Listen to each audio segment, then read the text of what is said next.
Chamarajanagar shootout ಪ್ರಕರಣಕ್ಕೆ ಸಂಬಂಧಿಸಿದಂತೆ ಗೃಹ ಸಚಿವ ಪ್ರಿಯಾಂಕ್ ಖರ್ಗೆ ಪ್ರಕ್ರಿಯೆಯನ್ನ ನೀಡಿದ್ದಾರೆ. ಈಗಾಗಲೇ ಈ ಕೇಸ್ ತನಿಖೆಗೆ ಕೊಟ್ಟಿದ್ದೇವೆ.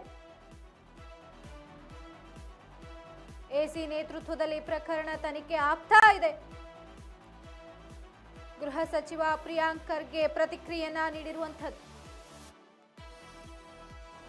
ಈಗಾಗಲೇ ಈ ಕೇಸನ್ನ ತನಿಖೆಗೆ ಕೊಟ್ಟಿದ್ದೇವೆ. ಎಸಿ ನೇತೃತ್ವದಲ್ಲಿ ಪ್ರಕರಣ ತನಿಖೆ ಆಗ್ತಾ ಇದೆ. ವರದಿ ಬಳಿಕ ತೀರ್ಮಾನ ತೆಗೆದುಕೊಳ್ತೇವೆ. ಅರಣ್ಯ ಸಚಿವರ ಬಳಿಯೂ ಮಾತನಾಡ್ತೇವೆ.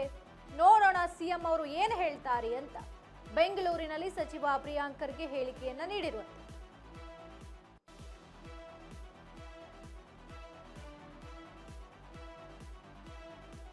ಚಾಮರಾಜನಗರ ಶೂಟೌಟ್ ಪ್ರಕರಣಕ್ಕೆ ಸಂಬಂಧಿಸಿದಂತೆ ಪ್ರಿಯಾಂಕ್ ಖರ್ಗೆ ಹೇಳಿಕೆ ನೀಡಿದ್ದಾರೆ.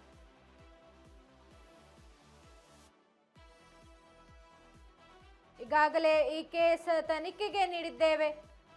ಎಸಿ ನೇತೃತ್ವದಲ್ಲಿ ಪ್ರಕರಣ ತನಿಖೆ ಆಗ್ತಾ ಇರುವಂತದ್ದು. ಇನ್ನು ವರದಿ ಬಳಿಕ ತೀರ್ಮಾನವನ್ನ ತೆಗೆದುಕೊಳ್ತೇವೆ. ಅರಣ್ಯ ಸಚಿವರ ಬಳಿಯೂ ಕೂಡ ಈಗಾಗಲೇ ಮಾತನಾಡ್ತೇವೆ. ಇನ್ನು ನೋಡೋಣ ಸಿಎಂ ಅವರು ಏನು ಹೇಳ್ತಾರೆ ಈ ಪ್ರಕರಣದ ಕುರಿತು ಅಂತ ಬೆಂಗಳೂರಿನಲ್ಲಿ ಸಚಿವ ಪ್ರಿಯಾಂಕ್ ಖರ್ಗೆ ಹೇಳಿಕೆಯನ್ನ ನೀಡಿದ್ದಾರೆ.